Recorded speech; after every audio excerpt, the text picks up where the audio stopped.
Hello, everyone, and welcome to episode 2 of our Clean Label Enthusiasts focus on COVID and response to coronavirus and how all of our behaviors are changing. And we've got some great predictions for the future for you today.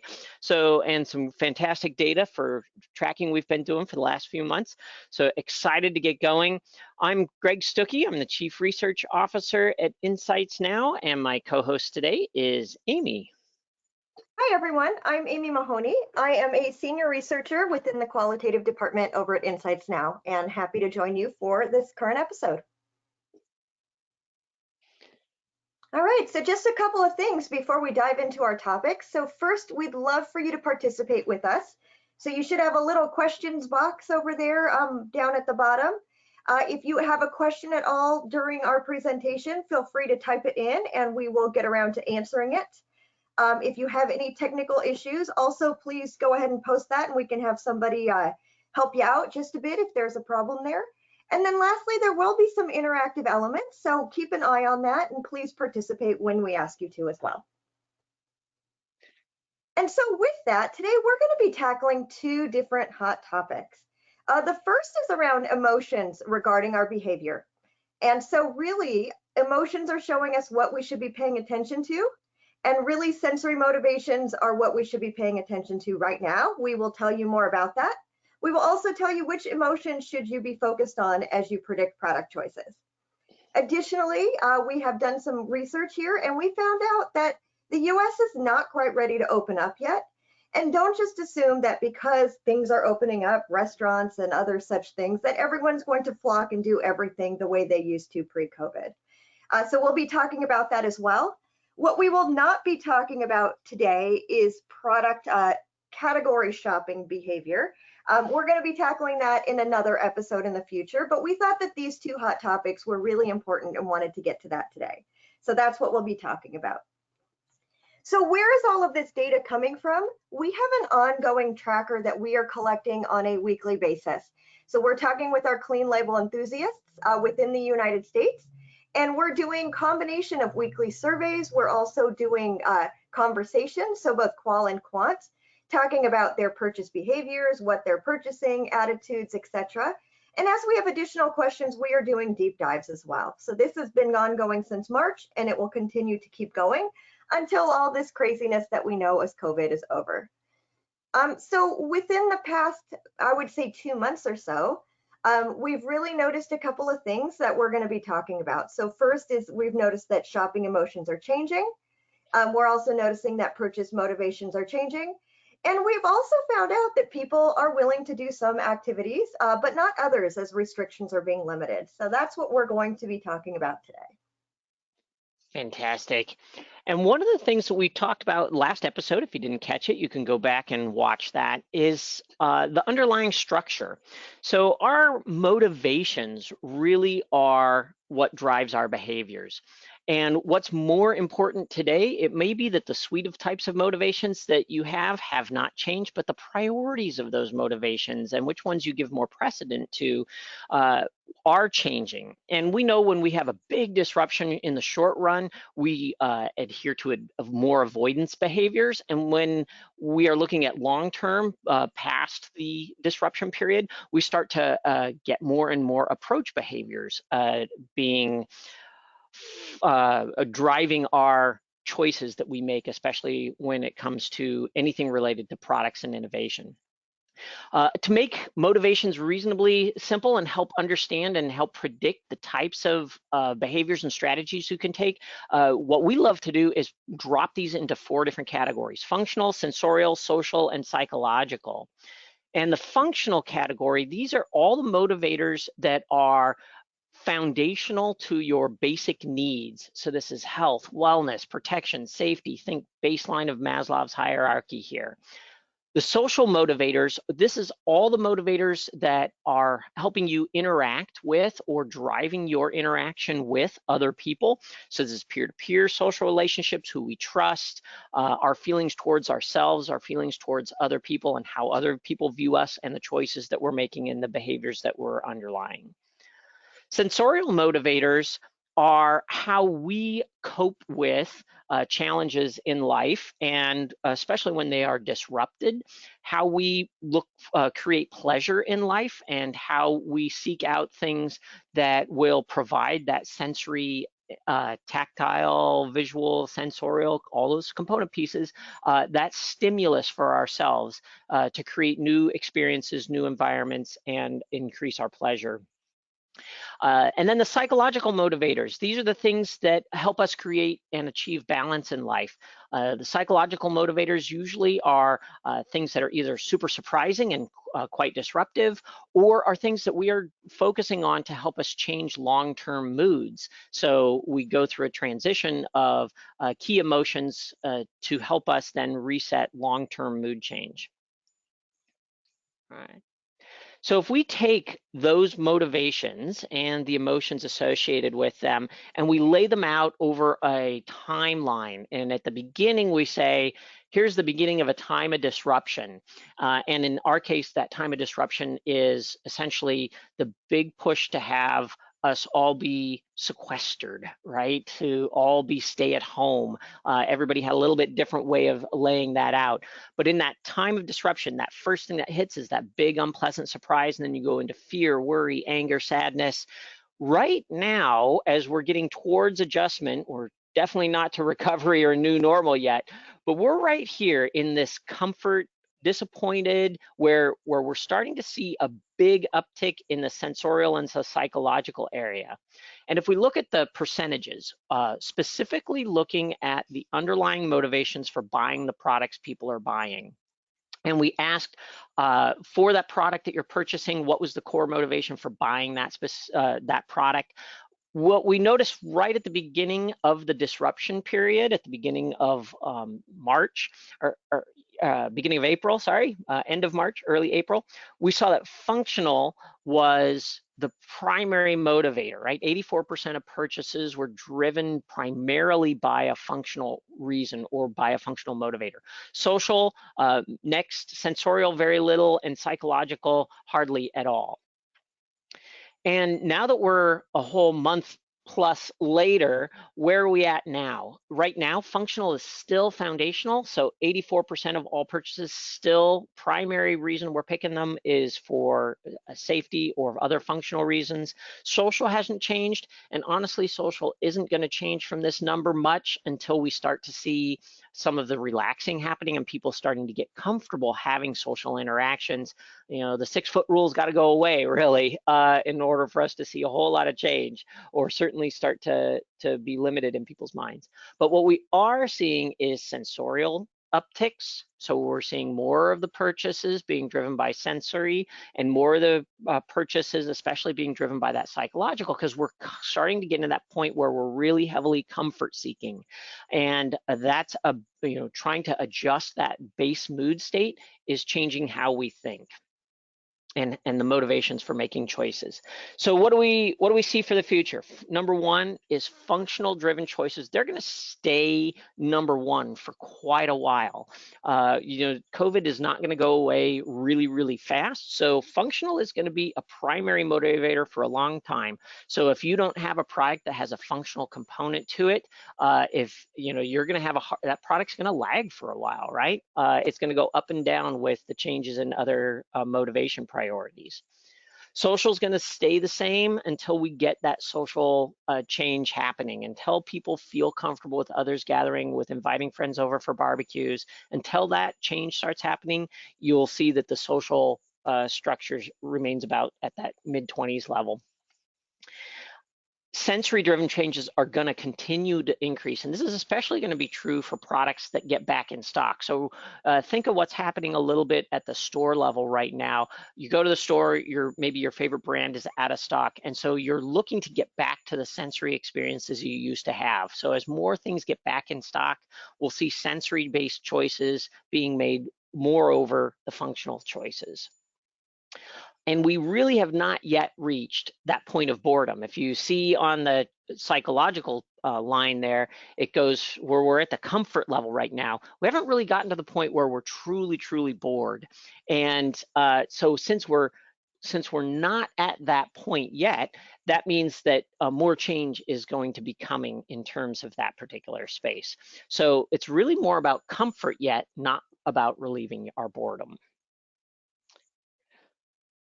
All right, so key question is then, what emotions should we be focusing on? So we know that shopping is changing, and let's start by looking at how shopping is changing, how people are buying, what's the context of shopping that's changing. So the first thing we're going to look at is how people are buying. And this is looking at week by week how people are buying most often. It's a little bit different take on what you're going to see in the popular press, which is just simply looking at all purchases, whether it was an online or in-store purchase, or a check all that apply, what type of shopping are people doing. This is looking at what is your primary mode by which you got your products this last week. And what we saw is prior to COVID, our baseline was 86% were in-store purchases and only 9% online or home delivery. And what we're seeing is that in-store going down, we're starting to level off a little bit, but we may see some changes, right? As the rules for shopping change, as some of the things are being loosened. Online home delivery bumped up into the 30%, all the way from 9%, so some pretty significant changes there. One of the things that's really interesting that happened just this last week is that we started seeing some reopenings, right? All of the phase ones are starting to happen where there's some limited reopenings occurring in different parts of the country, in different areas. And one of the things that happened with shopping as a result of that is that we see a downtick in the online home delivery order and an uptick in the online order but pick up at a store. So as more things in the a person's community are opening up, people are willing to be out and go to other activities. So for convenience sake, they're picking up the products at the store rather than having them home delivered, which gets them the products, in some cases, gets them the product faster or allows them to have that experience in a convenient way. So certainly some really interesting changes going on with regard to shopping. And just to, go sorry for it. there, Greg. I just wanted to add too, as we think about why people might be picking up at the store, it might be a couple of other things as well. So people might have realized how expensive it is to get delivery all the time. And so therefore, if you order online and pick up at the store, you might be able to get the convenience of not actually needing to go in the store, but with the benefit of not having to pay the delivery fees. So there's actually a couple of reasons why that might be going up as well. Certainly. Good. So let's take a look at a few emotions. First emotions we're going to look at is frustration. So frustration, as you can see, it goes from most people are not frustrated when they're shopping at our baseline to 45% of the people that first week of April are feeling quite frustrated when the stay-at-home orders dropped in and they suddenly had to shift and change and hours of stores changed, all of that. It took about a month for people to get back into a rhythm and feel like they weren't frustrated again. But then, boom, May hit, and all of a sudden we get an uptick in frustration again. So, the thing that's going on here, or one of the things that's going on here, is there was a lot of things being out of stock at the very beginning. So that frustration was really high. And as people started buying the things that they needed for the month, not necessarily needing to purchase everything, the frustration went down. It wasn't so bad. But now we're getting to a point where we're a month later and everybody's out of all the things that they've stocked up on. So now they're looking to stock up again and things are now out again. So it's almost the second wave of outage that's causing a lot of frustration regarding the shopping.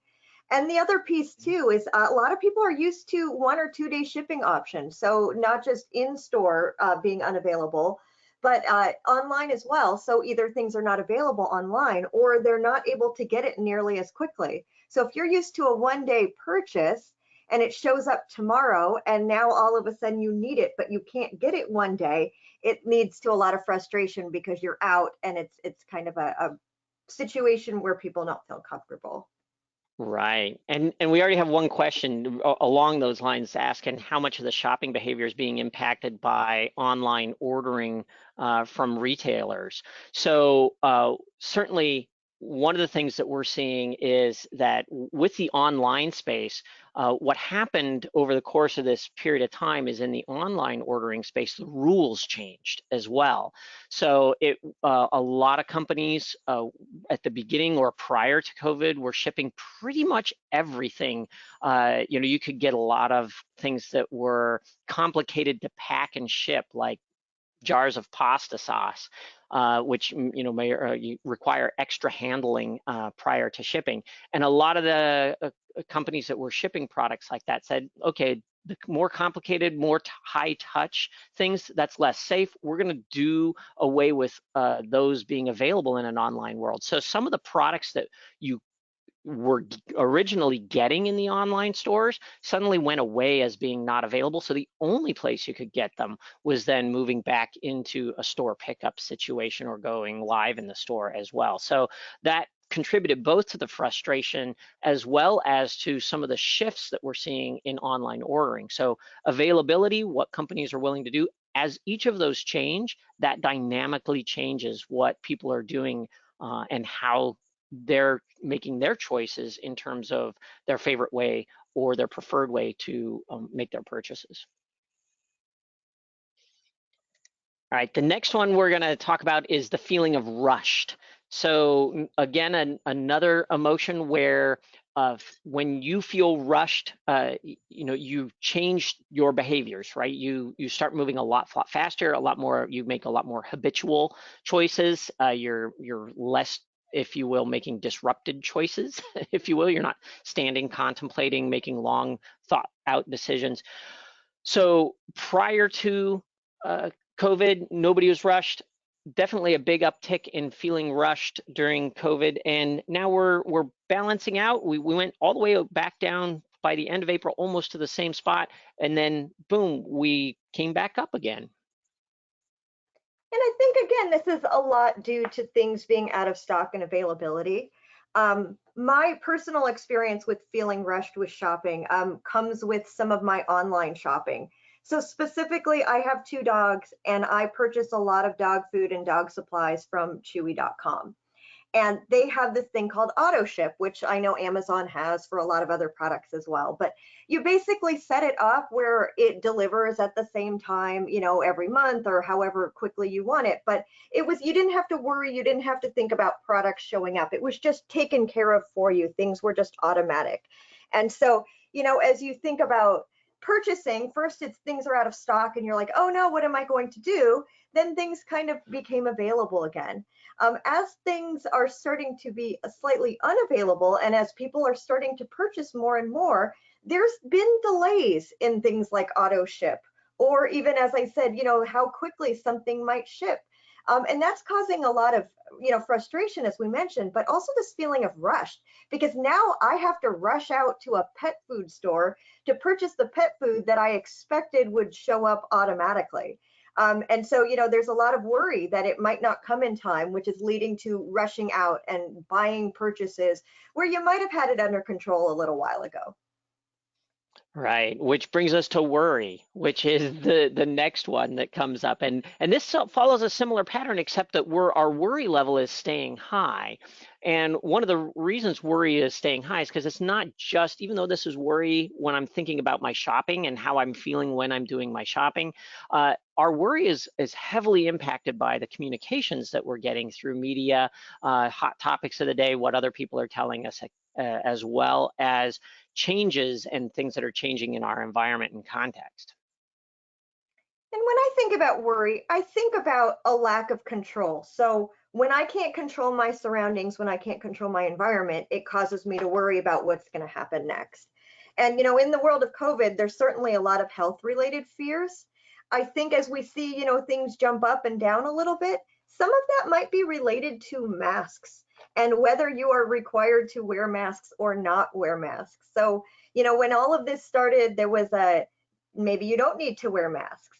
In my area now, if I want to go into any public place, whether it be a restaurant for takeout, a grocery store, we now need to wear masks. You can't even walk inside without one.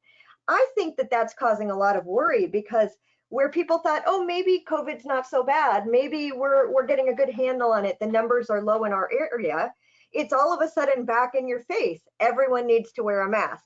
Oh no, does that mean that COVID is worse? Does that mean that there's more problems? On the other side of things, your area might be somewhere where it doesn't require a mask. And so you might be going into the grocery store and worrying about, why isn't everyone else wearing a mask? Should I be worried? Does that mean that things are okay? Or does that mean that, maybe I'm more susceptible because nobody's wearing a mask? And I think that that's just, as things change, it causes new fears to emerge because nobody quite knows what's going on. And that's why we see this, up, down in terms of worry. Right. And on the opposite side of that, then let's look at some positive in relaxed. Relaxed in when it comes to people and shopping, you kind of have two groups of people: the people that really enjoy shopping and they feel very relaxed in that environment and they like looking around and seeing the products and browsing the aisles. And then you have the other group of people that just want to get in and out as fast as possible, and it's not a relaxing experience for them at all. So our baseline, you see that dichotomy, about 50% relaxed. And of course, this dropped right away. Nobody is relaxed in the store environment, and the comfort levels are coming up slowly as we get used to and adopt to those new rules. But having all of those sensorial and visual cues around us, markings on the floor, stand here, don't stand there, all of that is cueing us to say to our brains, you can't be relaxed, you have to be alert, you have to be attentive to everything around you, and you can't be relaxed in this particular environment. Yeah, so just how, people are worried when they don't have control. When people tend to feel relaxed, it also has a feeling of safety. So the more you feel safe, the more likely you are to let your guard down and relax. And I think part of the reason we see it going up slightly higher here is that maybe things aren't quite as scary as they were when they first started. So at the very beginning, there was a lot of media telling people a lot of different things. You probably saw the video or videos about how you need to sanitize everything, the box, the package, the food coming in. You need to leave everything at your doorstep for 3 days. There was a lot of fear about how can I live my basic life. Now there's not quite as much of that, or there's been a lot more explanation of what's going on. I think just as time goes on, there's a little bit more consistency, and people are starting to get into a new rhythm. And because of that, people are starting to feel a little bit more relaxed. Certainly not as much as when we started or before this all started, but there's just a little level of, I think I'm getting this, I'm getting at the hang of this, I can relax a tad bit. Right. Yet we still have a long ways to go, that's for sure. And another positive one is satisfaction. How satisfied are you with your shopping experience? And people are learning to adapt over time. So satisfaction is moving, if you will. If you think about how much it dipped and how much it's come back, this moved quite a bit in terms of satisfaction. There's certainly still a long ways to go, but we're seeing that satisfaction level is coming and going. And a little bit of this has to do with the types of products that people are buying on their shopping trips as well. So you tie both the shopping experience and the types of products that you ended up buying and trying all together come into that satisfaction metric. Yeah, so as Greg was saying, a lot of it is around the products themselves. When you look at how it's starting to dip down again, a lot of this has to do with these products being out of stock. So we're now in wave 2 of unavailability. So you might have tried some products at the beginning, because you needed to make do, you needed to have something in your house, and maybe you weren't so happy with them, maybe you were. You started to figure out that things were available again, and therefore, satisfaction went back up. Now we're in the second wave of unavailable, and people are now trading down products, switching to brands that maybe they didn't want to purchase in order to have things available in the house. And because they're feeling that trade-off, their level of satisfaction is going down. Right. So what's coming up for us then, if we think about how to apply all this knowledge about what emotions are shifting and how they're changing, what's coming up then is a fantastic time for innovation. So we're starting to see, satisfaction coming up. We're going to get to this point where there's going to be a sense of relief over the functional aspects being now cared for. All of the appropriate measures that people have put in place are feeling like they're working, we're going to get this sense of relief that shopping isn't as bad as I thought. I can get the products I get, right? Things are all back in stock. So there's this relief will hit. But at the psychological level, we will get into a point where there's a lot more boredom with the experience because you're going to have a lot more products that maybe aren't the perfect product because you have been making do, et cetera. And so what's coming up in just the next few months is this time where it'll be great opportunity to launch line extensions because people are going to be making that transition on, and you can see in the sensory and the social side, around moving from not focusing on enjoyment to focusing on enjoyment as a key motivator. So you're going to see an opportunity jump here in the next couple of months for people seeking out new line extensions. And specifically, they're not going to want to go like completely to new things because they still want to have that confidence and trust. Functional still rules the day. So this is where your core brands, line extensions to your core brands, are going to become really, really valuable. And then after that, we're still 3 at least, 4 probably more likely months away, assuming we don't have a massive second wave hit us.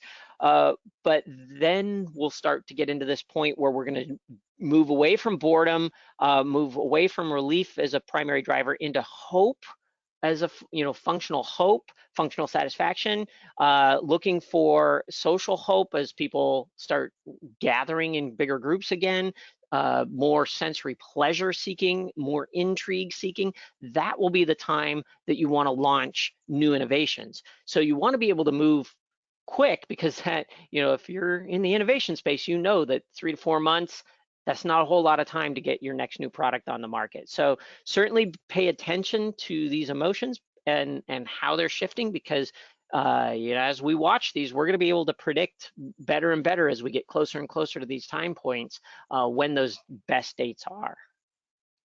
All right, so we're going to shift gears a little bit and talk about the reopening. But right before we do, Greg, we have another question. So let me read it out to you, and if you don't mind taking this one. It says, I know this is focused on clean label consumers, but feel like these trends would be the same for all shoppers. Thoughts? Yeah, that's a great question. So I agree. So clean label enthusiasts, one of the reasons we're focusing on this group is because this is the group that is the most forward edged group of all of the health and wellness oriented trends. And if you think about what is most important to people during times of COVID, health and wellness is that functional core, right? And we see that that is critical no matter if we're talking to clean label enthusiasts or not. And so they're going to be a little bit more dramatic, if you will, in their switching. So by seeing that, we can better predict the general public as well. So yes, very much applicable to the general public. What's also great about the clean label enthusiast community is these people are more advocates, right? So these are those consumers that are much more vocal about their opinions and how we should be changing, how we should be moving, right? These are the movers and shakers that drive that plant-based trends, the health and wellness trends, all of those other things that are going on right now in the world as well.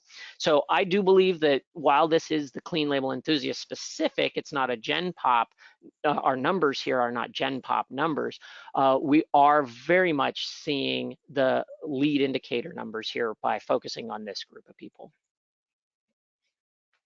All right, so with that, let's start talking about reopening and what does that mean for our community?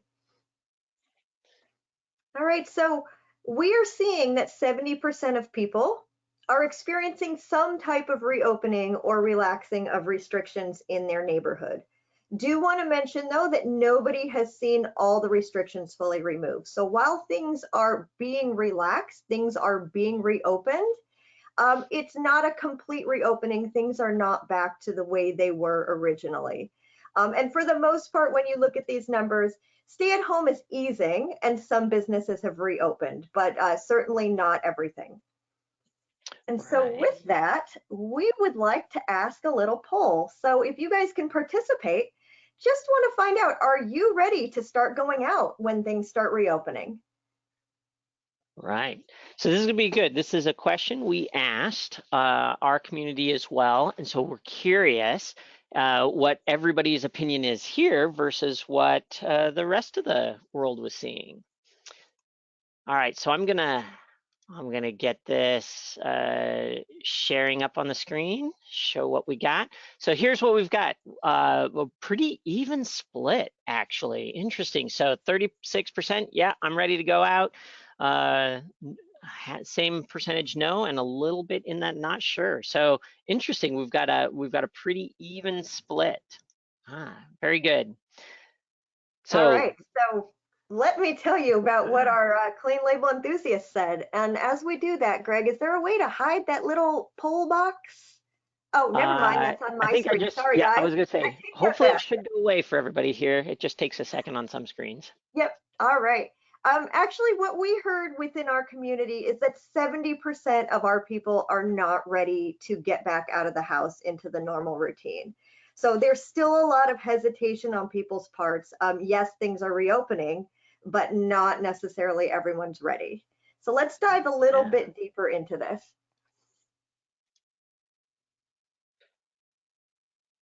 Yeah. All right. Get it to switch here. So just reopening, what activities are people really wanting to do? And we dropped a lot of numbers on this page so that you can peruse through and see the types of activities people are interested and not interested in doing. But we wanted to actually look at the negative side. Instead of saying, here's the stuff people are willing to do, because 70% are saying, no, no, no, I don't want to do anything, we wanted to understand, well, okay, why not? What are those activities that are actually creating all this fear and worry still? And so the numbers here, these are the percentages of people that are not willing to do something. So top left corner, 34% are not going to go to a medical or dental appointment. Now, these numbers are specifically of those people who normally do those activities. So this is not like, hey, I never go on a cruise ship, and no, I wouldn't be willing to go on a cruise ship. That 91% that say, no, I'm not willing to go on a cruise ship, those are people who do go on cruise ships. So these numbers are of the people who normally do these activities and are interested in doing, which ones they're not going to do, even though there's relaxing happening. So this is specifically saying, hey, if this was relaxed, then would you do it? And here, one of the most interesting things, the top two middle ones, in my opinion, and this is the sit-down restaurants for outside seating and sit-down restaurant for inside seating. And you can see that over half the people are not ready yet to go out to restaurants, even though they're open and available. So under the assumption that these things were open and available, would they do them today? And these vast majority of people are saying, no, I'm not interested. But they are, the ones that are sort of on the edge are the medical, dental, go make yourself healthy, that makes sense. And then what we do see across a lot of the commentary, stories people tell, COVID stories, is that outdoors and nature is that next on the list of the most likely thing people would do first. So parks, beaches, hiking trails, it's still really high. 46% aren't even going to do that, even though they're opening back up. Yeah, and just to add a little bit further, as I was looking into this and trying to understand more about the numbers, as I was listening to what people were telling us throughout our conversations with, a lot of people are scared about being in confined spaces right now. So the more you're indoors in confined spaces with not well ventilated areas, the more likely you are to catch this and get sick. So the things that we see with the highest no's are things where people are inside and inside for longer periods of time. So the longer you're inside, the longer you're interacting with larger groups of people for long periods of time, the more likely people are to say no. Whereas things where they're maybe outside or inside, but not for a long period of time, you see those numbers of no's not being as high. So I really like this quote one of our respondents gave us. So let me take a minute and read it to you. Things are so different. I've never seen so many people wearing masks, but I think it's great that people are following procedures to keep as many people safe as possible. It is a bit grueling going to a store and having to suit up, but I never really stopped to think about how many people touch surfaces like gas pumps or touch screens. So it's worth it, you know, putting on the mask, putting on the gloves if people do that. Um, you know, they're doing it because everyone wants to be safe and everybody wants to follow procedures, but there's still this worry, there's still this fear of touching things, of interacting, and that hasn't quite gone away yet. Which is why, you know, there's all this hesitation. Nope, not quite ready to go out. Not quite sure how all of this is being taken care of yet. Right. Which is why really people aren't going to be flocking to the stores and or into the restaurants, even though they're going to open up. Another thing that's interesting is where we live also impacts our comfort level and what activities we're willing or not willing to do. So again, looking at those negative numbers of things people are not yet ready for, the folks in suburbia are the least likely to be ready at 74%. Also, if you look at hair salons and spas, that's also the same group that's the least likely to say, I'm gonna go get my hair cut or go get my manicure done. Even if it was open today, wouldn't do it. If you look at other areas, medical dental appointments, people in urban areas, least likely to do that. Look at the community amenities like playgrounds and public parks. Rural folks who live in a rural area are least likely to say that they would go out and do those activities or would not participate in anything where there was that like social community activity around. So not just necessarily an outdoor space, but outdoor space with, say, equipment and where people play games, etc. And I think a lot of this has to do with how close you are to people. So if you're urban and you're around people all the time, you might be more willing to go to that community space because that might be the park where you are around people a little bit less. Maybe you're getting away from that really crowded outdoor building. So therefore you're willing to go out and do that. Whereas if you're rural, you might have tons of space already. So going to a community area might actually put you in contact with more people than staying at home. And so that's kind of explaining why some of these numbers are what they are. It's really the context of how many people they're interacting with right now and how that would change by participating in some of these events or activities. Right. All right, which brings us, yeah, go ahead. I'll Either bring way, up the poll. so we have one more poll for everyone. You know, when you're ready to start going out, where will you be willing to start going? So if you can just take a minute there and check off. Because we did ask this from our respondents as well, and we'd love to compare some of these numbers with what you think versus what they said. Right. So it is really curious, right? It's not all doom and gloom, if you will, right? There is a lot of negativity. People are very fearful right now, but there's the positive side. There's still a group of people out there that are excited and ready to go out. So I'm going to go ahead and close and share these numbers with everybody. And what do we've got? Yep, outdoor space, number one, and that's I think one of my favorite things. We see that as our big area that people are willing to do. Medical, hair salons, sit-down restaurants, again, pretty low. And this was that intriguing thing that we saw. I thought, you know, me personally, I've got a lot of friends in the restaurant industry, and so I was thinking to myself, I bet the restaurants are going to be so sparse, I can go and have a wonderful meal and be all alone in a restaurant. And so I had this totally different view of it, but only because probably I have some insider friends there. But I could totally see, like, I would not at all be willing to go to a packed restaurant. All right, let me hide that and get ourselves back to what the consumers actually said. What we see from the consumers, looking at just the 30% who said, yes, I'm ready to go out. So I'm not looking at the whole population, just the 30% of the people who said, I'm ready to get out. What are those people then willing to do? Or what are they most excited about doing? 86% of them are wanting to hit the parks and the beaches and the hiking trails, 81% going to medical dental, 80% going to that hair salon. And it's interesting, right? That's one of those big dichotomies where that hair salon was one of the places that a lot of people are very afraid of. But this small group of people who are ready to get out, that's one of the places that is higher on their list. Yeah, and I think what's really interesting here too is how high that medical dental is. You know, obviously there is this fear of getting sick from COVID, and that's certainly what everyone is avoiding by being in isolation or quarantine or stay at home or whatever you want to call it. But once you realize maybe I might not get it or we might get over it, then you start thinking about, okay, what was my life like before? And there was still other medical dental things, you know, other things related to health wellness that you needed to keep track of. So once COVID doesn't trump, the next thing you start doing is, how do I keep myself healthy? And that's why it's so important for these people to get back to medical dental. Right. All right, so just another quote that I thought was really great. So this person says, "It's a pleasure to see my doctor in person instead of a video chat. I'm happy to get a haircut and a manicure. I have to wear my mask during the manicure.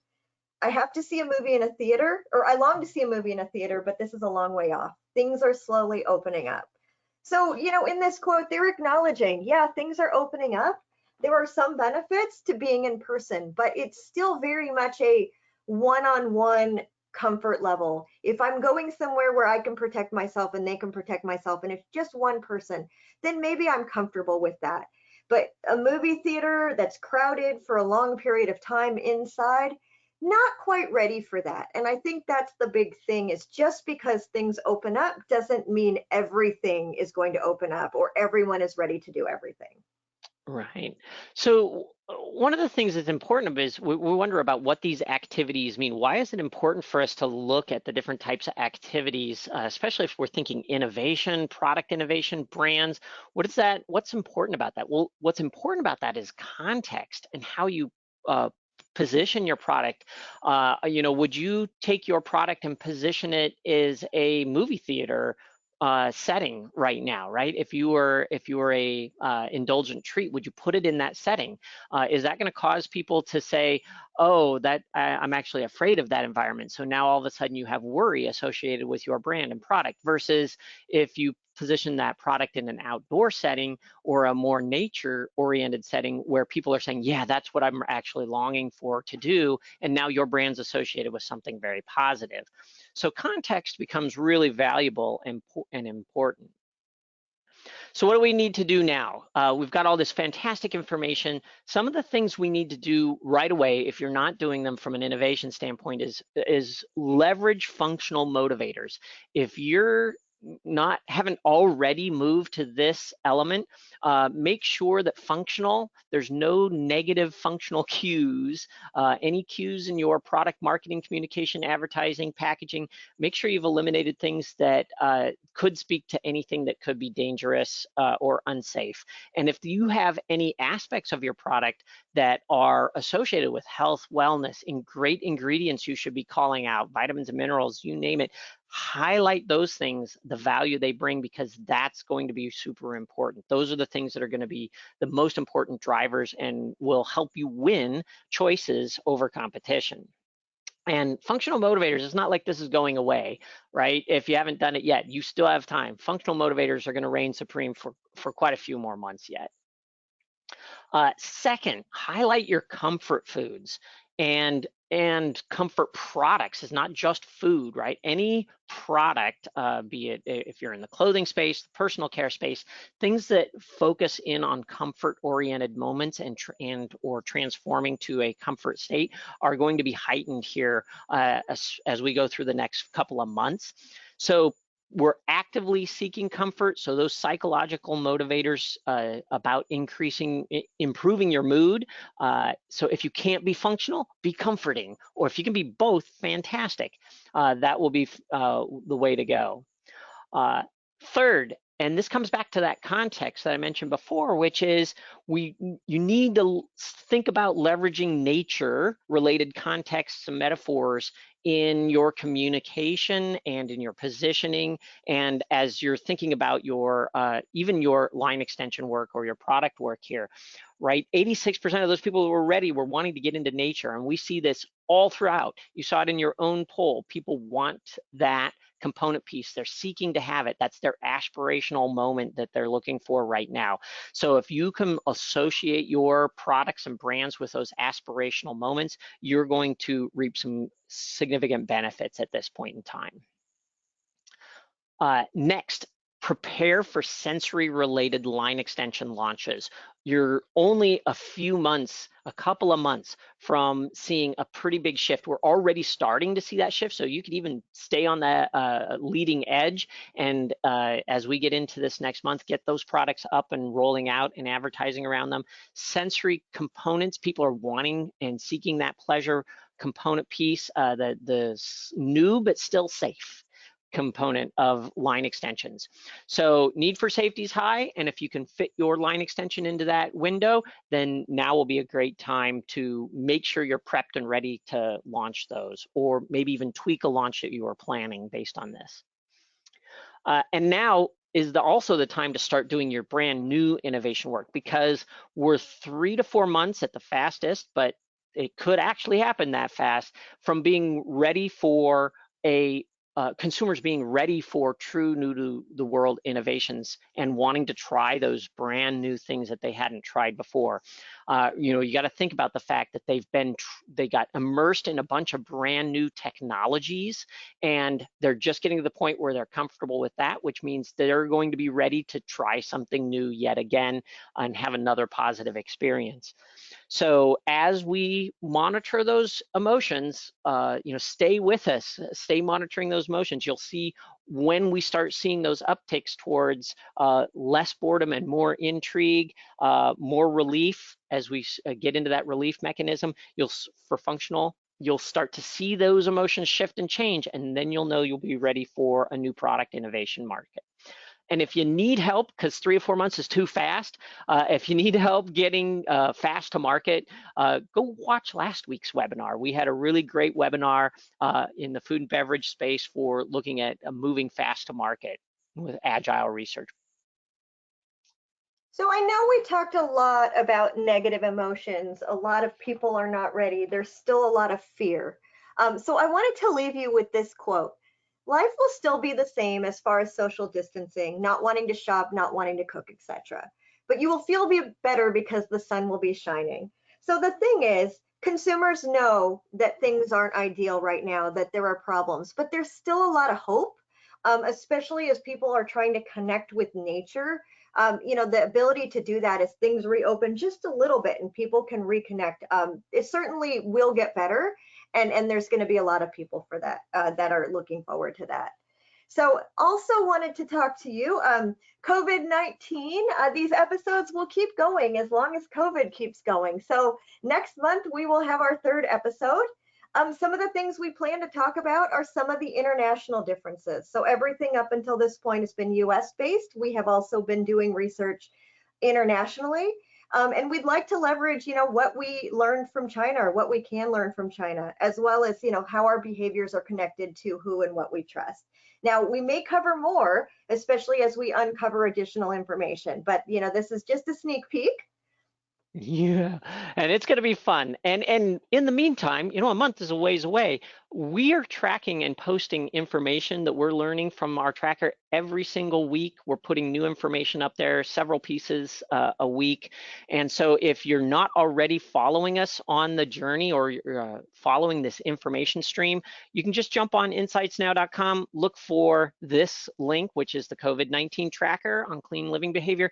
Click on that. You can see a timeline, and all throughout that timeline, there's different pieces of research. Almost all the stuff that we have in this presentation is on there already in some way, shape, or form. This has a little bit newer information in it for some of the emotional things, but a lot of the information is there, and a lot of stuff we're not covering in a webinar is on there as well. Tons of great stories, tons of great quotes from consumers and clean label enthusiasts as well.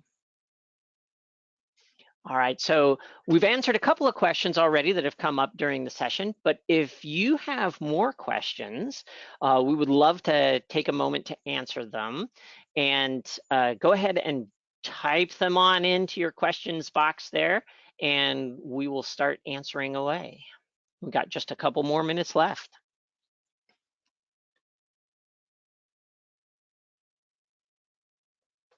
All right, so we have one question here that is about the purchasing and what we think is happening in terms of the people's being unemployed versus employed and how that might be affecting the shopping emotions and the types of products people are buying. That's a really good question. So it's, you know, as people get really disrupted and they lose their job, or they're furloughed for a long period of time, or they're tightening their budgets, they make a lot of value trade-off decisions. So one of the things that we certainly are seeing right now is a lot of people moving into a value trade-off decision. So they may have been buying premium products in a certain category, and now they've switched to less premium products in that category to try to keep the value as high as possible for their value equation. So certainly we expect, I mean, obviously people aren't all getting their jobs back right away. So if you have opportunity to play that with that value proposition, that's going to be a really important thing. We saw in last month that certainly value made a big difference. We've seen in a lot of our research that value as a functional motivator will often trump other types of motivators as well. Certainly trumps sensory, and for many people tends to certainly trump social sometimes as well. So we're starting to see, we're not starting to see any relaxing of that. So that's a good question. All right, so a couple more have come in as you were talking, Greg. So I'd say let's tackle this next one together. So this first one says, is the data in this full presentation only for the clean living? And what is the definition of clean living? So I'll take the first part, I'll give you the second part. Okay. Yes, what we're presenting is specifically from clean label enthusiasts, but we expect that general population will be very similar. And so Greg will talk to you about the definition of clean label and why the two are related. Yeah, so I'll add on to that. So we do have some Gen Pop data in addition to just the clean living data, and on a lot of the things like claims that people are looking for, et cetera, so forth. The patterns are exactly the same, and a lot of the jumps for people who are clean label enthusiasts and non are the same. They're just at a higher percentage, like more people that are clean label enthusiasts want GMO free, but the increase due to COVID is very, very similar between the groups. The second piece is, what's the definition of clean living? So clean label enthusiasts are a behaviorally identified group. And this is a group of people who are interested in the ingredients and are concerned about the ingredients that they're putting in their body and that are in packages and products. They tend to be the type of people who are looking for ingredients on packages, whether that's actually flipping it over and looking at the ingredient statement, or looking for specific ingredients like avoiding a high fructose corn syrup, or specifically looking for claims that are ingredient specific. No artificial ingredients, things like that. These are also the people who are who are vocal about their clean living. They want to be communicative. They're also the kind of people that like to do research on foods and personal care products and, you know, pet foods, you name it, around how healthy is this and how good for us is this. So that gives you a good definition. We have a typing tool that we use to identify people who are clean label enthusiasts versus those that are not. All right, so we have a couple more coming in. Oh, so many. Which one to pick next? It says, what percentage of the people of clean living in the general population? Do you know that one off the top of your head? Oh yeah, so it depends on what country you're looking at. In the US, we've been growing very, very quickly. 2 years ago, we were at about 15%. Last month, we were up to 32% of the general population defined as clean label enthusiasts. Around the world, though, those numbers are quite different. You know, looking at countries like China, you're above 50%. South America, same, you're 50% areas. Europe in the 30% range as well. All right, since we have a couple more minutes, we'll take on a couple more questions. So regarding the first part of the talk, do you see any trends for big brands versus store brands versus smaller independent brands? That's fantastic. Well, certainly one of the things that big brands, store brands. So store brands didn't go out of stock quite as fast as big brands in terms of a lot of the out of stock products. So there was a big value trade-off. So a lot of the store brands, people hadn't tried them before. Now we're trying the store brands because their bigger brand or more premium brand was not available. So one of the things that's happening is there's a lot more trial of store brands. So the question is, how good is that particular store brand or the smaller brand at delivering on what the consumers are looking for? So if those brands are delivering better on those functional needs, then they're going to stick with them. We saw that certainly in the area of cleaners, for instance.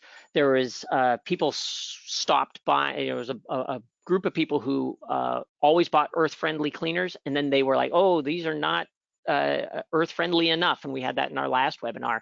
And we see that only 65% of the people who switched are planning on going back to their earth-friendly cleaners.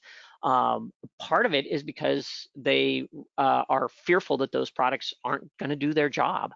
So some of those earth-friendly ones were a lot smaller brands, and they're getting kicked out because they weren't as functionally valuable as the store brands or even another big brand, but not earth friendly. So a lot has to do with the motivations and how the brand is positioned.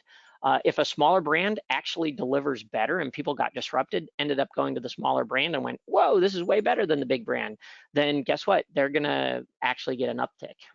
Yeah, and I'll just add in my own personal experience with this, going to the store and having things sold out.